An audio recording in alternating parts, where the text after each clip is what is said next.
Welcome everyone back to the Crimson 15 podcast. I'm your host, Crimson 10. 15 PCA. Native 454. Be sure to follow us over on Twitter at C15 Podcast. Join the discussion over on Discord, link in the description below. And if you're enjoying the videos, be sure to sub, like, share, and hit that bell for notifications. We got details for the new Star Trek animated series. There's going to be an adult comedy series called Lower Decks.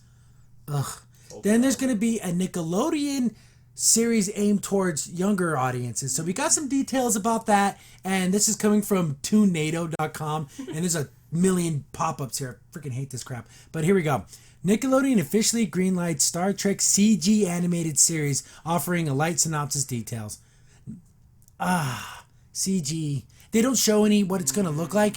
It's probably going to look really stupid. It's going to be like Jimmy Neutron. The only thing about CG, the only thing good about CG is it's easier to keep characters on model because they're just a 3D model and you can just... Yeah. Because like in She-Ra, it's more done in traditional animation, it's sloppy.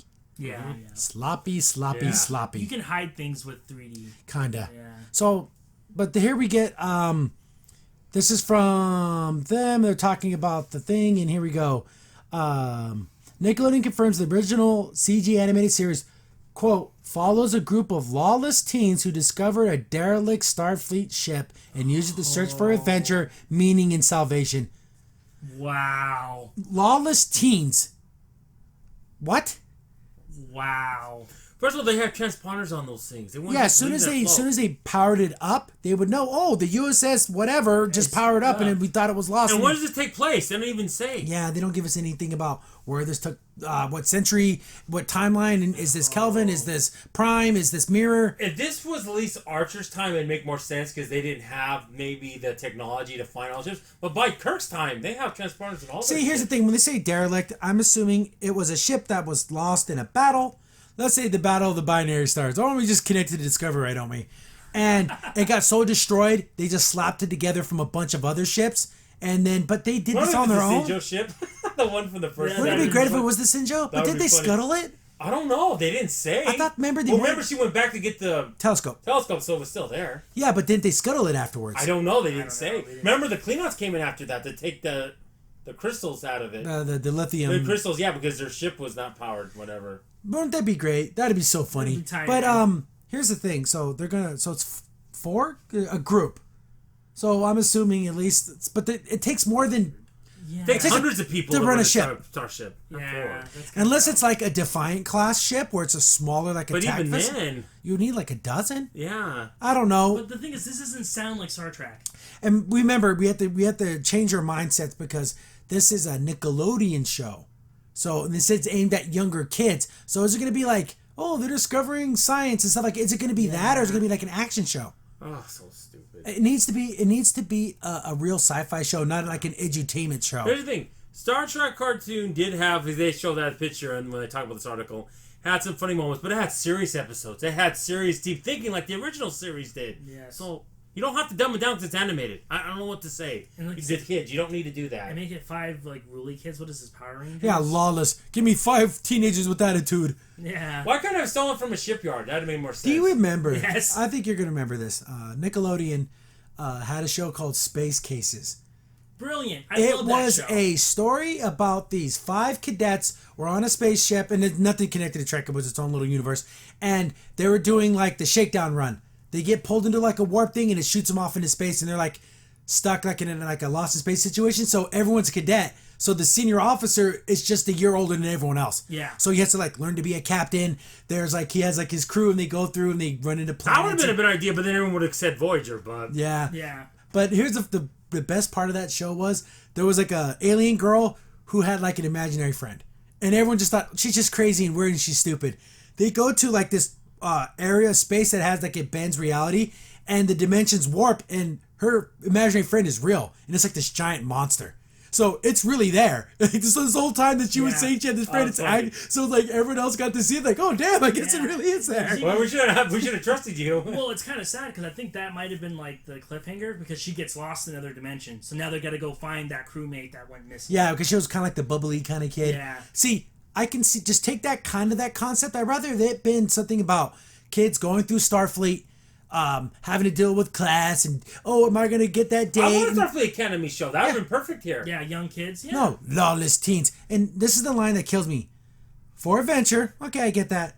For meaning? The fuck? And salvation. And salvation? The fuck? I just think if they're human kids, if they're all human, they would have. In that timeline, you try to better yourself. It's not about finding But meaning. Your meaning is, But these are these are lawless kids. So these aren't.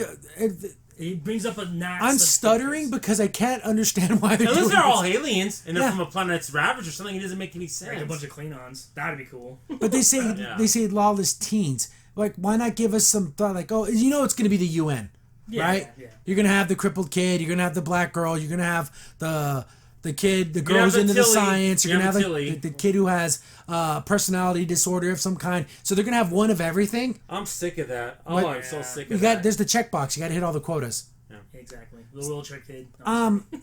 The quality of animation is huge. Yeah. Because a nice show to look at is a nice show to look at. If it's ugly and it has a crappy storyline, ugh. But it's Nickelodeon. They're probably going to go lowest common denominator on But Nickelodeon has done great things in the past. The Avatar: The Last Airbender is one of the best cartoons made in the last 20 years. Even the second one wasn't bad. Legend of Korra was definitely a step back, but the quality of animation, especially in that first season, that fight scene in the city, where she's fighting those motorcycle guys, mwah. I'd rather it look like that, but CGI, screw this Troll Hunter bullcrap. I hate it. I know. The best you can look is probably the Ninja Turtles 3D one. Yeah. And even that kind of sucked because they borrowed from a lot of like the same city locations. Yeah, they would use the same shots over and over again. The thing is, I look at it like I'm like about 60-40. This is gonna be bad. Unlike that Lower Decks one, I'm about 90-10 bad. Yeah. At least this potentially could be decent. I'm really looking forward to what it looks like. The music's another big thing. So is it going to be like an action show and they're going to have like action music and everything? But it's not Trek. Trek was supposed to be inspirational. I don't know. They never follow that anymore. That's not what they follow Star Trek anymore. It's all about doing what's happening today, putting it with today's audience, not about this bigger picture of a utopian future and how wonderful humanity's advanced. No, we can't do that. I just hope they don't spin the camera. But here's the funny thing. Here's the thing. I'd rather it look like Loud House and then it be some sloppy CGI, and it be like a cartoon for kids and it just be kind of silly. The thing is, why does everyone really just, don't want to do 2D animation anymore? What's so wrong with 2D? It costs money. Because the thing about a 3D model, you build it once. Yeah. And then you can reuse it and flip it and twist it. And and they're not the Pixars where they actually take time to actually get details in it. It's going to be just a bland surface. Here you go. Here's your character. Okay. But I'm not going to be able to watch this series because I'm going to be looking for adventure, meaning, and salvation. Once I complete those 3 tasks, then I'll be able to watch this show. They better not be they're running away from the Federation or something stupid like that. Oh, please, don't let it be that. But here's the thing. The progressive view, they outlawed gay marriage on my planet, so we ran away to be together. I can just imagine things like that happening. Yeah, I can see that. And it just said, get it, Trump? Like, it's just, I think what depends when they say it's for kids, but what it's the age group here? They say younger generations around the world. Bleh. If it's made for 10 and younger, they won't do that. But if it's made for the teen market, they will. They're gonna be all over this. Oh, that's. And there'll be a million articles talking about how great and wonderful and progressive it is, like they do for She-Ra. Yeah. Check out my She-Ra reviews while you're at it. It's just one of those things where you read a Teen Vogue interview with Noel Stevenson, you think they're talking about another damn show. Yeah. But when you actually it's about their views. It's not about the show. That's secondary. It's a vehicle to tell their point of view. And it's sad that Trek has to be dragged into this. Oh, yeah. Really it's just that we have nothing of these new properties are exciting me at all. Yeah. Hopefully a trailer comes out soon or some concept arts or something like that. Because right now I just feel it's a little queasy in my tummy right now. I don't like it. It just makes me feel weird. It's about a 60-40, like I said, and not good. They should bring back Space Cases, and that was on Nickelodeon too. Yes, they need to. That'd work. Crimson Saint here. Thanks for watching the video. If you're enjoying the content, be sure to sub, like, share, and hit the bell for notifications so you don't miss a single upload. If you have any tips or story ideas, hit us up on Twitter at C15 Podcast, or better yet, join our Discord server, link in the description below.